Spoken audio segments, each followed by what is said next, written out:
Olá, seja bem-vindo ao Fundacicast, o podcast da FEA USP Ribeirão Preto. Esse é um espaço para a gente falar de desafios de gestão, falar de estratégia e conversar um pouco sobre temas que ajudem os gestores e os profissionais no dia a dia das suas empresas. É uma iniciativa que está alinhada à nossa missão de oferecer conteúdo de excelência e transformar vidas através da educação executiva. Hoje a gente vai falar um pouquinho sobre os desafios da mulher na advocacia e no mercado de trabalho como um todo. Eu estou aqui para conduzir essa conversa. Eu sou Luciana Morilas, professora da FEA USP Ribeirão, responsável pela área de Direito, professora associada lá, e coordenadora do MBA USP Gestão do Direito nas Empresas. Recebo aqui hoje a Tatiana Flores, que vai se apresentar, e também o Lucas, que é professor do nosso curso também, para a gente fazer esse bate-papo gostoso com vocês hoje. Tatiana, quem é você? Olá, boa tarde. Queria agradecer imensamente pela oportunidade de estar aqui. O pessoal da FEA, toda vez que a gente se forma em Direito, depois a gente descobre que a gente deveria ter ido para a FEA, né?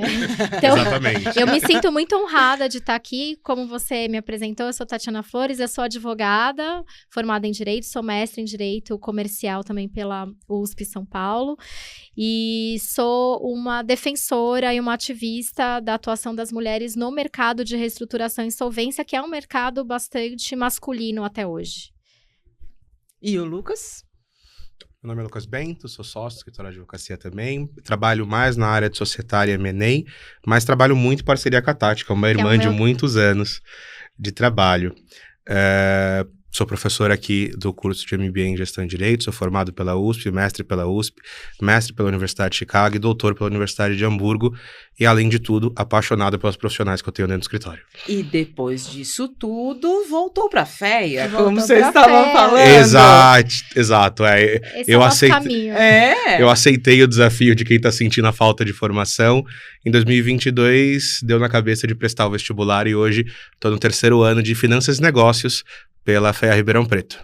Então eu acho que é nessa ideia, e eu acho que só pra gente deixar claro que essa é bem a pegada do MBA, Sim. né? Essa Sim. coisa, essa necessidade que o advogado percebe, porque, né, sou advogada de formação também, e depois vim dar aula na FEA, então essa necessidade que o advogado percebe, principalmente o advogado que vai por esse caminho empresarial, de ter essa formação, que é isso que o MBA acaba suprindo, né? Acho que na área de insolvência, a formação em finanças, ela é ainda mais necessária. Como a área de insolvência já vai fazer, né, um amadurecimento de 20 anos, e se for ver, nós somos um bebê, né, dentro aqui da área, os advogados perceberam que o nosso conhecimento jurídico, ele ainda ele é um pouco limitante e até míope para conseguir conduzir uma reestruturação bem feita. Então, a gente precisa ter não só um conhecimento de finanças, mas ter um bom financial advisor ao nosso lado para conseguir sair da crise. É o que eu costumo dizer. Então, o gestor não precisa ser advogado, e o advogado não precisa ser gestor, mas essas pessoas precisam saber conversar. Eu acho que é um grande desafio colocar essas duas áreas em conversa, né? Perfeito. Deixa só, antes da gente falar de mulheres, explica um pouquinho para as pessoas o que é a área de insolvência, porque talvez as pessoas ainda não tenham uma noção muito clara do que significa isso, que tipo de coisa que você trabalha. Bom, é sempre um desafio, vou tentar explicar como eu explico para minha mãe, Isso. né, ou para os meus afilhados, quando eles perguntam se eu sou uma advogada, e todo mundo pensa que você é advogada de família ou criminalista. Basicamente, o que é a área de insolvência é você transformar uma crise em uma oportunidade. Então, você tem processos que podem ser tanto judiciais como extrajudiciais, no qual uma empresa ou um conjunto de empresas passa por uma dificuldade econômico-financeira e você utiliza mecanismos jurídicos para tentar sanar ou aliviar essa crise. No final do dia, quando a crise está muito instalada, a gente tem um processo que todo mundo chama de falência, e aí que é uma liquidação total dos ativos. A falência ainda é um palavrão dentro do ambiente empresarial brasileiro, quando na verdade deveria ser uma palavra de muita oportunidade. Proporcionar a qualquer empreendedor ou empreendedora a oportunidade de errar E sair deste erro e recomeçar rapidamente é saudável, é bom para a nossa economia e faz o nosso país um país de mais oportunidades. Então, eu sou uma defensora do processo falimentar como um mecanismo rápido e ágil, mas isso ainda demanda uma mudança de mentalidade de quem atua na área e também do poder judiciário, né? Porque nenhum juiz vai falar que na minha mão não vai quebrar. Faço qualquer coisa, mas na minha mão não vai quebrar. E o próprio empresariado, né? De ter o estigma do falido ou da falida, né? Eu faço qualquer coisa para não ter esse estigma. A gente deveria se libertar disso. Já passamos por 20 anos, temos uma alteração recente acontecida em 2020, com vigência em 2021, ou seja, muito recente. Nós temos aí 4 anos e que transformou alguns aspectos do processo falimentar, então eu tenho uma esperança e luto e trabalho todo dia para isso, para que o processo falimentar tenha uma efetividade maior no nosso país. Ser mulher nesse contexto não é nada fácil. A gente sabe que o direito é muito masculino e machista, que eu acho que são coisas diferentes. Então, ser composto por homens é uma coisa e ser machista é outra. Acho que as pessoas precisam entender também que tem muita mulher machista, né? Acho que a gente deveria até assumir, somos machistas porque somos criados numa sociedade machista, homens e mulheres. Então, me conta como é que é ser mulher, e a gente estava falando com uma mulher pequenininha, nessa situação, porque tem uma coisa assim também, né? Às vezes as pessoas olham e falam, nossa, mas é ela que vai cuidar disso? E sim, é ela, e a capacidade dela é o que tem que sobressair. Mas isso é desafiador. Como é que foram as histórias que você passou? Como é que é? Porque ainda é, com certeza, né? Olha, professora, eu gostaria de... Existem inúmeros episódios, né? Mas também existe... É o que eu falo, existe muita carência. Mas também tem muitos episódios de potência. Como uma mulher, eu tenho todas as minhas inseguranças. Eu estava comentando hoje, um pouco mais cedo, lá no escritório desse meu amigo irmão, que é um homem que sempre me deu muitas oportunidades. Então, para você ver como parcerias, elas independem de gênero, e é muito bom quando você tem um homem que te apoia, porque ele é mais ouvido, sim, na nossa sociedade do que nós. Mas, de certa forma, quando eu estava conversando, de que eu não escolhi a área. Eu fui um pouco dragada, né? A vida vai te levando a um determinado momento e simplesmente você vai fazendo. Quando eu era interrompida nas reuniões e de alguma forma eu dava uma ideia e aquilo não era sequer levado em consideração, e aí um outro colega, às vezes mais jovem, trazia a mesma ideia, eu confesso que eu pensava, nossa, mas será que eu não estou sabendo me expressar? Então eu também não tinha essa consciência, também porque sou machista. Hoje sou uma machista mais consciente, então que luto com esse meu machismo para poder trazer mais igualdade. Será que sou eu que não estou sabendo me explicar? E, de repente, eu comecei a ver. E eu sempre converso com as mulheres com quem eu trabalho e convivo, que quando você começa a ver, não dá para desver. Então, eu precisei criar mecanismos para estar nesses ambientes, construir pontes, de uma forma construtiva, amigável, aberta. E, de alguma forma, me aproveitar dessas situações para me tornar uma profissional mais resiliente. Porque a nossa profissão na insolvência, ela basicamente lida com uma situação de resiliência. Você está diante do empresário que está passando por uma crise, e às vezes a crise é uma crise societária, é uma crise financeira, é uma crise econômica. E você tem que ter uma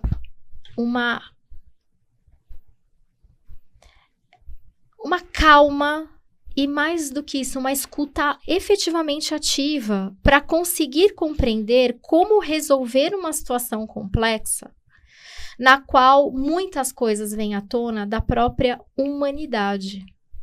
Então, vem ciúme, vem inveja, vem medo. E nós não aprendemos isso na faculdade, professora. Né? Nem na de Direito e não sei se na de Economia, é a professora que vai me dizer. Não. Então, isso também me tornou PhD em poder ter mais resiliência e aguentar determinadas situações de uma forma mais calma. Porque eu preciso ser assertiva, mas tenho que ser doce, porque eu sou mulher. Se eu for uma pessoa muito agressiva, eu vou ser taxada de maluca. De novo, professor, isso está correto? Não, não está, porque os meus colegas são extremamente agressivos na mesa de negociação. Mas eles podem, porque eles são homens. Então, eu preciso criar mecanismos para conseguir passar a minha mensagem de uma forma que eu seja ouvida, sem que eu seja percebida como uma pessoa histérica. Isso demanda um grau de malemolência que muitos homens, sempre com todo respeito, não têm. Então, de certa forma, eu tentei utilizar esses meus desafios em ser ouvida e ser, sim, uma mulher de 1,5 m que chega numa mesa de negociação com 15 pessoas, 14 são homens, eu sou a única mulher, poder fazer e estudar e mostrar que eu tenho uma visão diferente e que eu posso agregar para o negócio de uma forma construtiva, sem me contrapor. É fácil? Não é. Tem dia que eu choro abraçada com meu travesseiro? Sim. Mas, de certa forma, eu saio depois que eu chorei melhor do que eu entrei. E, sim, além disso, eu conto com grandes parceiros também, para que eles me deem feedbacks honestos, e às vezes até na mesa de negociação eu falei, escuta, você está interrompendo de novo a Tatiana, deixa eu ouvir o que ela quer dizer. Então, eu tenho também uma rede de apoio de homens e de mulheres que me sustenta. Então, acho que o segundo ponto você falou como sobreviver, ou como permear, ou como andar neste ambiente, a minha trajetória foi transformada quando eu me juntei em 2018 a um grupo de mulheres nesta área. Por que isso me trouxe sustentação? Porque isso me trouxe identidade e isso me trouxe pertencimento, que é algo que eu não tinha nem na faculdade e nem no ambiente de trabalho. Porque era difícil para mim fazer alguma captação, porque eu tinha que sair, principalmente com pessoas do mercado financeiro, então são homens que vão tomar uísque ou vão jantar, e eu tinha muito receio e medo de ser interpretada como uma mulher fácil, se podemos assim dizer. E quando eu estava lá, eu só queria vender o meu serviço. Eu queria mostrar que eu era uma profissional valorosa, mas eu tinha receio e eu não sabia muito bem como fazer isso. Então, isso sempre foi quase como um impasse. E lá, óbvio que você vai criando estratégias, você vai acertando e errando nesse meio do caminho, mas quando eu me juntei ao iWork, né, o iWork Brasil, que é um instituto internacional, no Brasil foi fundado em 2018, mas no mundo tem 33 anos. Ele foi fundado em Nova York por uma banker, uma financial advisor e uma advogada. Justamente para a gente discutir sobre isso. Peraí, vamos então pensar sobre estratégia, sobre ação. E eu gosto disso. Em vez de falar, olha, eu tenho um problema. Em vez de eu me vitimizar e dizer, nossa, eu estou ganhando menos dinheiro que os meus pares, eu não estou sendo ouvida, eu não estou conseguindo captar tão bem. Peraí, deixa eu pensar, existe alguma estratégia que eu possa modificar e que eu possa tornar a minha atuação mais potente? Ah, existe. Então, quem podem ser meus aliados? E, professora, para minha grata surpresa, tanto as mulheres quanto os homens a quem eu pedi ajuda e auxílio, 100% se disponibilizaram. Eu nunca tive um não. Eu tive nãos que foram importantes para a minha carreira, inclusive para fins de compreender, né, esse não e aí tornar aquilo mais produtivo numa outra etapa.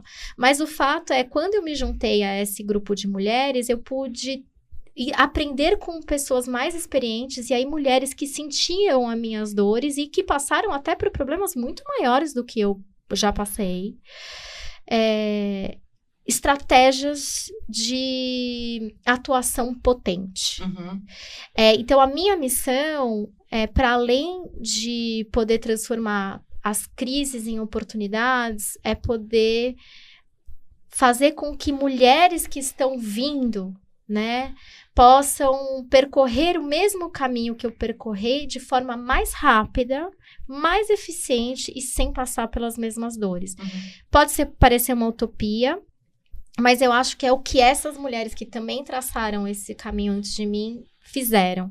Então, eu sou muito agradecida e mais do que isso, é o que eu sempre digo, nós não vamos recuar. Uhum. Né? Nem 1 centímetro. Não é podemos, sempre para frente não que podemos. vamos caminhar. Com construção, com conversa, né? Não com oposição. Sim, sim. Eu tenho uma série de pontos aqui que eu quero retomar das coisas que você disse, mas antes disso, eu quero ouvir o Lucas.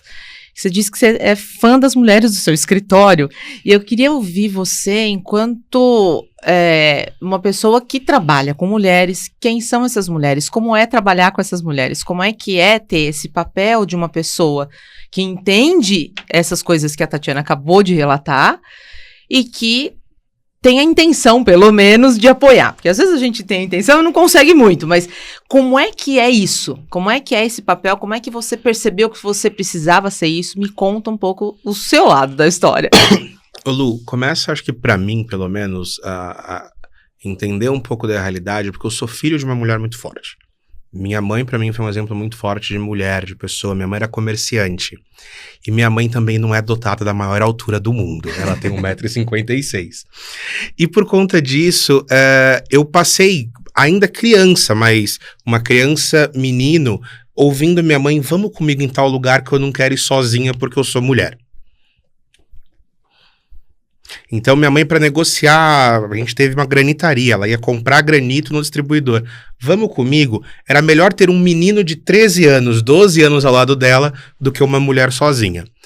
Então, aquilo já vem marcando na minha vida como pessoa, entendendo ali o papel da minha mãe. Quando eu entro no mercado de trabalho, eu tive a sorte de trabalhar com outra mulher que essa era absurdamente forte no início da minha carreira, que eu falo aqui abertamente, que era a Ana Marta, sócia da 20, um ambiente, uma gestora de private equity, hoje a maior gestora de private equity da América Latina, 76 bilhões, tinha uma única mulher na diretoria, uma única mulher sócia. Essa mulher era um monstro para ela estar lá. Uhum. Porque quando você vê uma mulher numa posição dessa, você tem que entender que não é só o fato dela estar lá, é ela sendo mulher estar lá. Porque uma coisa que eu falo muito, assim, e isso a gente discute muito dentro das políticas do escritório, não é que a vida é fácil pro advogado do sexo masculino. É uma vida difícil, eu não vou negar todas as horas que eu virei, noites trabalhando. A gente trabalhou juntos em escritórios, oi Tati. Tati, lembra de eu ficar 2 semanas no escritório sem voltar para casa para conseguir entregar uma operação. Então é difícil, é concorrido, é pesado, é dolorido. Agora isso é muito maior para uma mulher. Né? Eu sempre brinco assim, não é porque que você ficou 10 horas sem comer que você não pode falar que você tá com fome porque tem uma pessoa 30 dias sem comer. São 2 fomes. Uhum. Uma é de 30 dias, outra é de 10 horas, mas as 2 são fomes. Sim.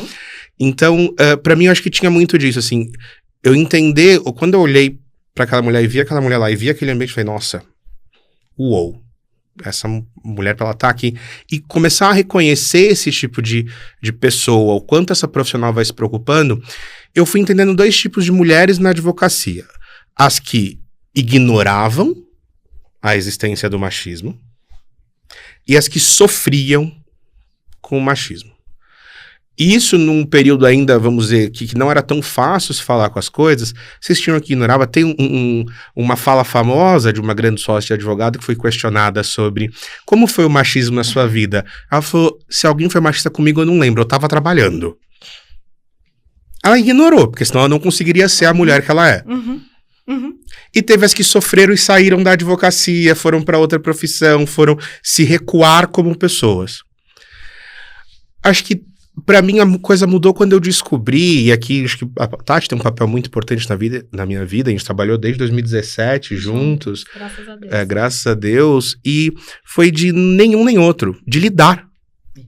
Conversar, né? Conversar com franqueza, abertura, humanidade. Acho que é isso que a gente precisa ter, humanidade. Exato, e na minha função hoje, como sócio de um escritório de advocacia, a gente tem que lidar.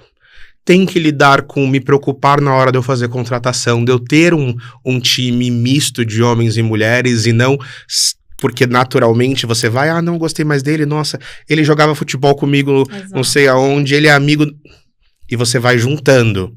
Quando você vê, você fechou um clube do Bolinha, não tem como. Uhum. Então você ter essa preocupação E é engraçado, porque a gente teve experiência no escritório de eu lançar uma vaga para candidatas mulheres a advogada e eu tenho uns 200 homens inscritos. Graças a Deus tinha lá 1.200 mulheres, mas ainda tinha 200 caras. Nossa, cara, você não percebeu o que está escrito?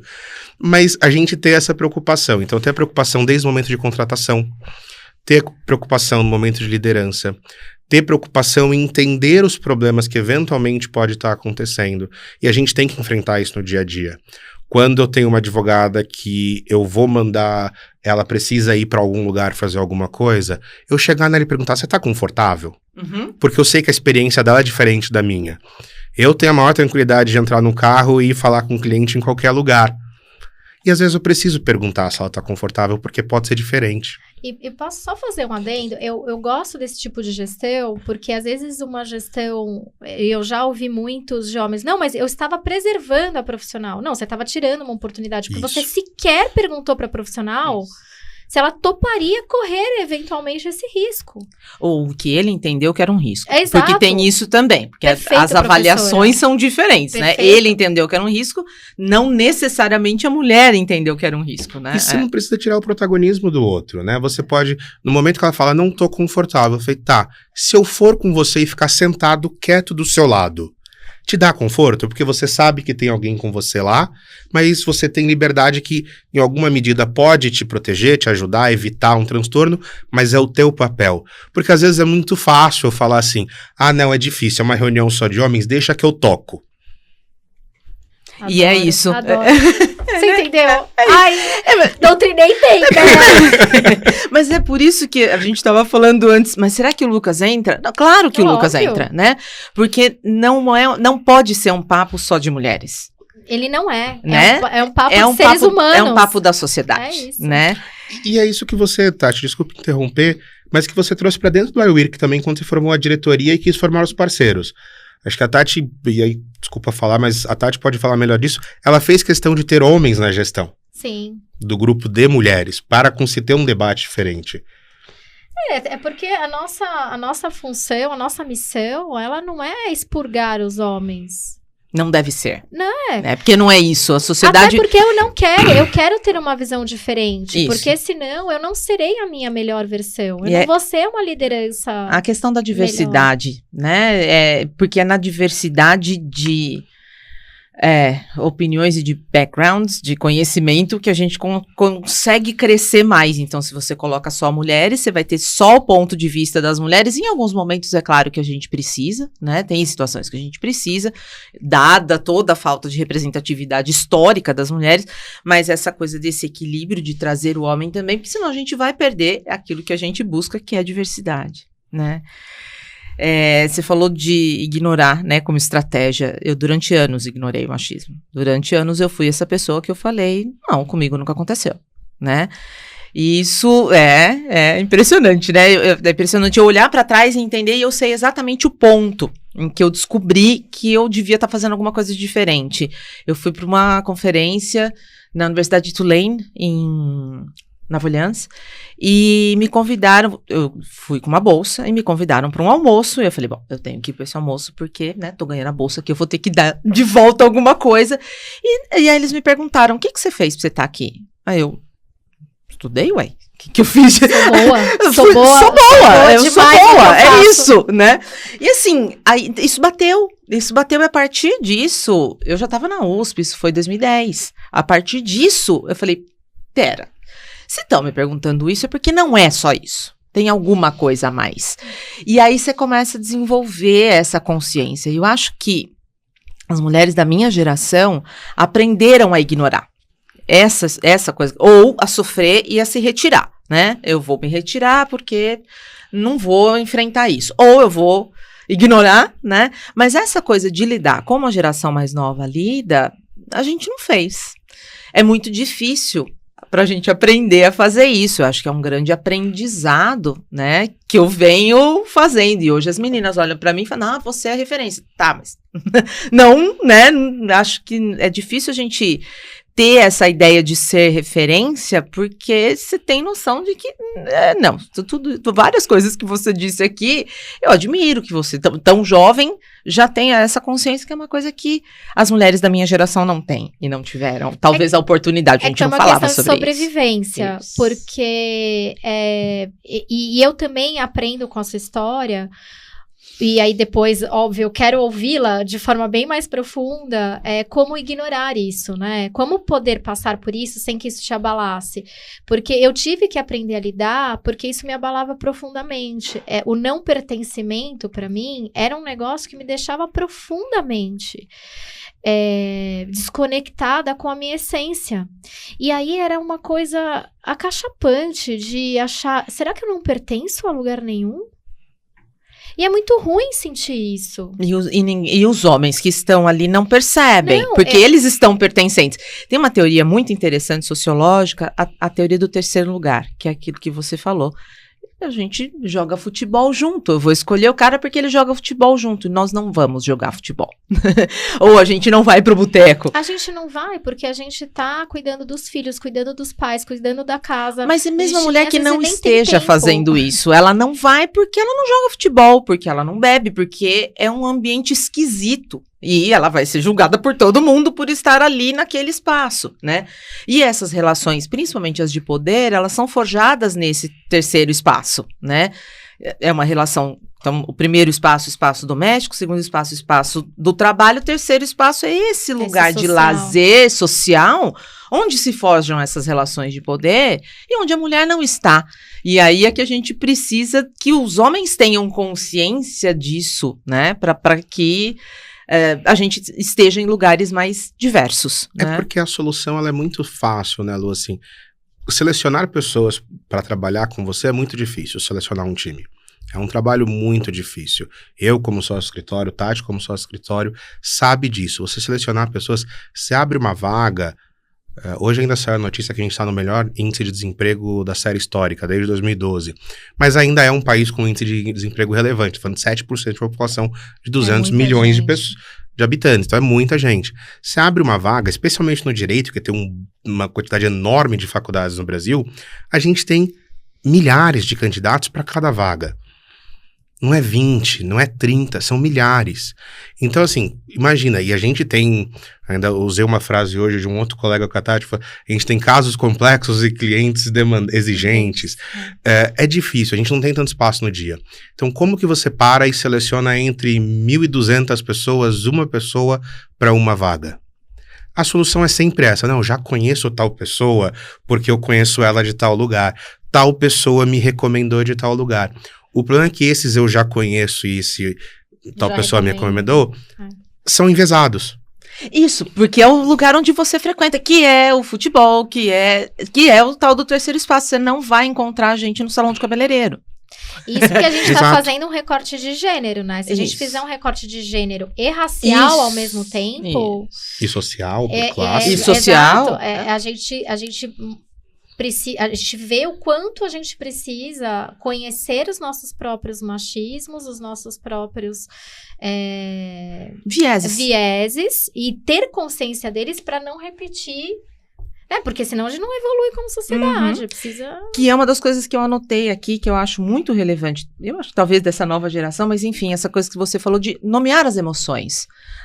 As pessoas sentem medo, sentem inveja, sentem angústia. Tá, mas o que é isso?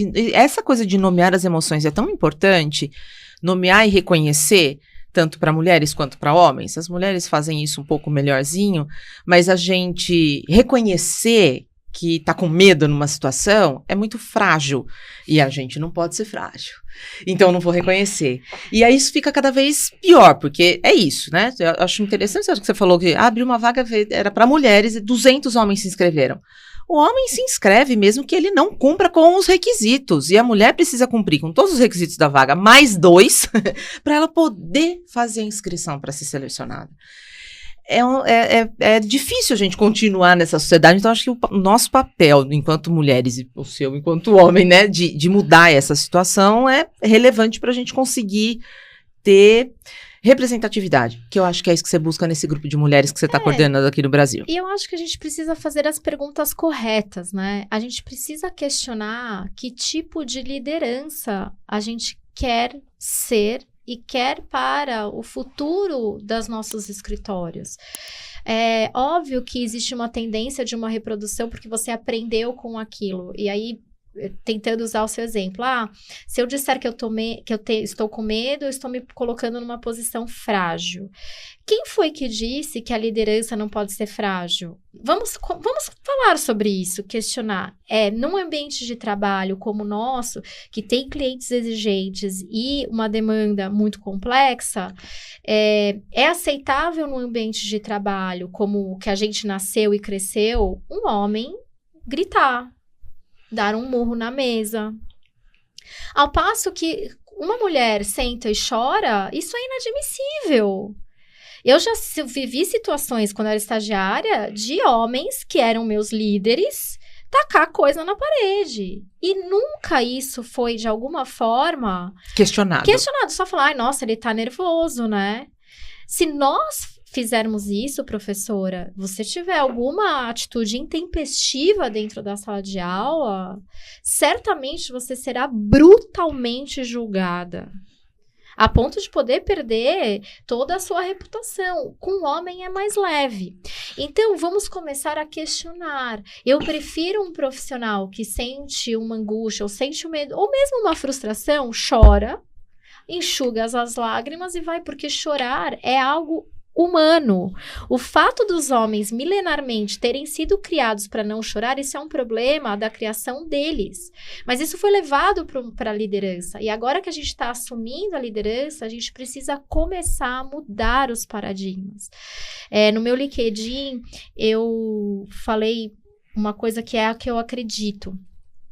Não basta saber jogar o jogo, a gente precisa redesenhar o tabuleiro. E eu acho que a gente está nessa posição agora e cada vez mais, em tentar redesenhar o tabuleiro. Vamos parar de falar, olha, vou te capacitar, profissional, mulher, para que você possa ser mais assertiva, para que você possa ser mais resiliente. Não, eu não quero. Eu quero viver numa sociedade onde com um homem médio, uma mulher média, tenham as mesmas oportunidades. Isso não é verdade. Certa vez, um grande amigo meu, que é um excelente advogado tributarista, me questionou quando eu assumi a presidência do IWIRC, porque a nossa missão é dar oportunidade para que mulheres que estão invisibilizadas possam ser as protagonistas, por exemplo, em congressos, palestrar, que no ambiente da insolvência, eu me lembro o primeiro congresso que eu fui, eu mal falei com as pessoas, porque ninguém conversava comigo, era só o grupo dos homens, mas enfim.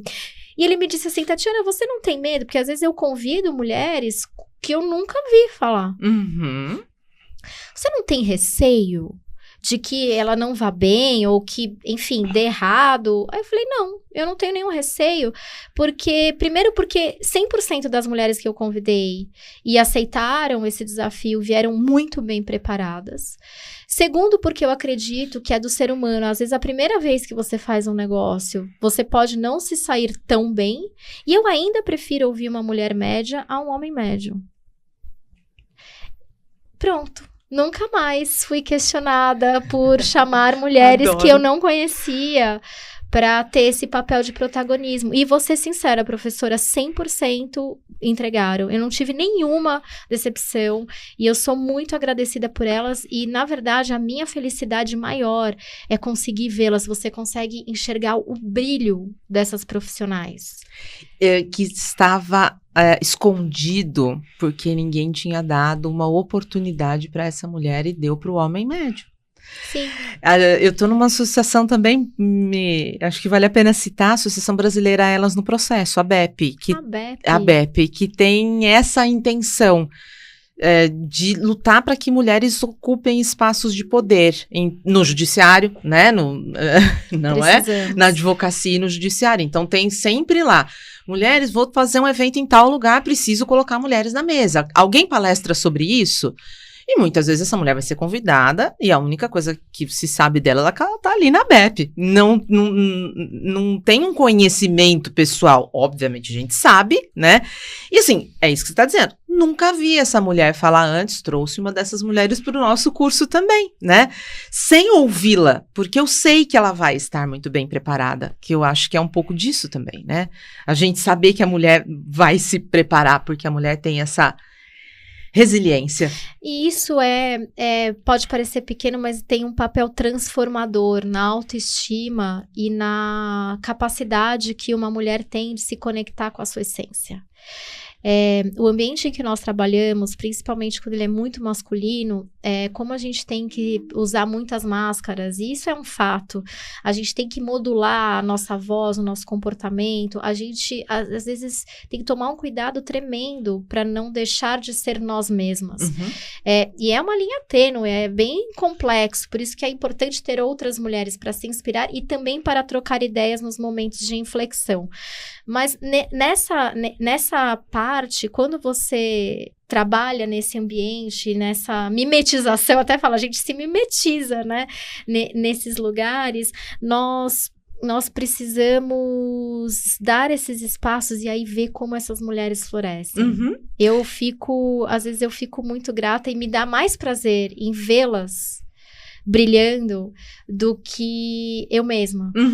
Porque o meu, de fato, eu até postei no meu Instagram que eu falei, acho que a minha missão é poder arrumar a coroa de uma mulher, mesmo que o mundo não esteja vendo ela torta. Porque é isso, eu acho que existem muitas mulheres machistas, sim, existem muitas mulheres que não pensam do mesmo jeito que eu sei disso, mas se eu puder, dentro da minha trajetória, todos os dias, fazer isso por outra mulher, que pode trabalhar comigo, pode não trabalhar comigo, eu vou fazê-lo. Acho que essa é a minha maior missão, é maior do que até na insolvência. Porque você está fazendo insolvência também, mas com alguma outra qualidade, né? Eu acho que um dos últimos desafios que eu encarei aí para trazer mais mulheres foi na organização de uma banca de concurso, em que normalmente são homens, né? E agora eu estou hoje ocupando um cargo da Comissão de Inclusão e Pertencimento na universidade, e a minha ideia era, são 5 membros na banca, eu preciso de pelo menos 3 mulheres. E aí foi um desafio, que eu consegui, né? No final eu consegui, eu estou muito feliz por ter conseguido. Mas, não, vamos sortear. Não, mas e a qualidade? Não, pera, se a gente vai sortear, por que eu não posso sortear exclusivamente entre as mulheres? E aí foi um esforço. E a hora que eles perceberam, eles acharam que faltava mais um cargo. A hora que eles perceberam, tinha ido as 3. E aí foi um pouco assustador, e depois nos colegiados tentaram mexer, mas assim, porque é assustador para isso quando você mexe. E aí eu falei, olha, vamos então fazer o seguinte, vamos contar quantos concursos houve uma banca exclusivamente de homens, e vamos fazer só de mulheres na mesma quantidade, né? E aí aí não. E aí logo em seguida tinha um outro concurso sendo discutido, e só tinha homem. Eu falei, gente, mas só tem homem nessa banca. Não, mas não tem mulher. Pera, e aí eu fiz uma lista de mulheres que podiam estar naquele espaço, né? Que é isso. E assim, acho que não é dizer que é maldade dessas pessoas, mas é o costume, é o viés. É uma miopia. É uma miopia. Acho que é uma miopia que a gente precisa, de todas as formas, entregar um óculos. E aí, pode ser um óculos com uma armação assim, assado, por isso que a gente precisa ter uma empatia e uma humanidade muito grande para conseguir compreender também, para estabelecer pontes com essas pessoas, para que elas não deixem de ser, elas não sejam opositores, mas que elas sejam apoiadores. E eu já, dentro da minha trajetória, já participei, já vi isso acontecer na prática. Ano passado, nós fizemos o congresso do IWIRC em São Paulo, um congresso internacional, e de repente eu me vi sendo apoiada por todas as instituições de insolvência do Brasil. Todas elas apoiaram institucionalmente o nosso congresso, o FONAREF, que são dos juízes, né, em matéria empresarial, e de repente você vê que vai se criando uma irmandade, né, de dizer, não, isso daqui é bacana, isso daqui é algo que nos ajuda a enxergar um pouco melhor. com um óculos um pouco diferente. Acho que essa é um pouco... essa, pelo menos, é a missão do Ayurvedic, de tentar trazer... congregar. E aí, eu acho que um último ponto para a gente trazer, que eu acho que é uma questão que se levanta, por que a gente está fazendo isso? É só porque eu quero ter mulher? Ou qual o dinheiro envolvido nisso, já que a gente está falando no mundo capitalista, né?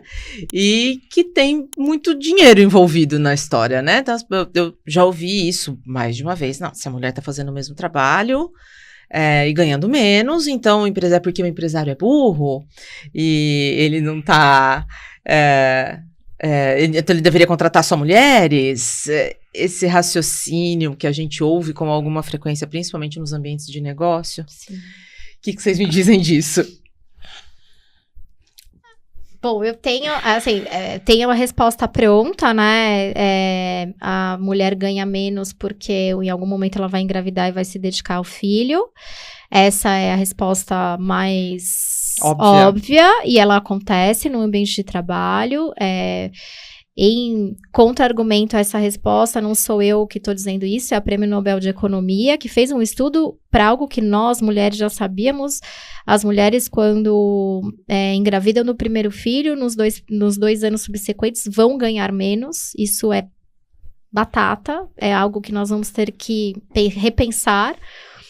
E uma mulher, eu não tenho filhos, mas eu sei disso porque vejo pelas minhas amigas, minhas colegas e as minhas profissionais. Uma mulher com um filho e que quer se dedicar à carreira é uma mulher muito mais potente, muito mais eficaz. O que ela precisa é de flexibilidade. E na nossa profissão, a advocacia, e principalmente a advocacia empresarial, ela é especialmente cruel, né? Com isso, eu brinco que... Sabe, professora, as mulheres têm filhos desde Adão e Eva, mas precisou uma pandemia para a advocacia aprender a trabalhar remotamente. Uhum. Uma pandemia para mostrar isso. Então, assim, nenhum gestor, ou mesmo gestora, algumas empresas assim, mas estou falando no âmbito da advocacia empresarial e acho que até no âmbito da insolvência também.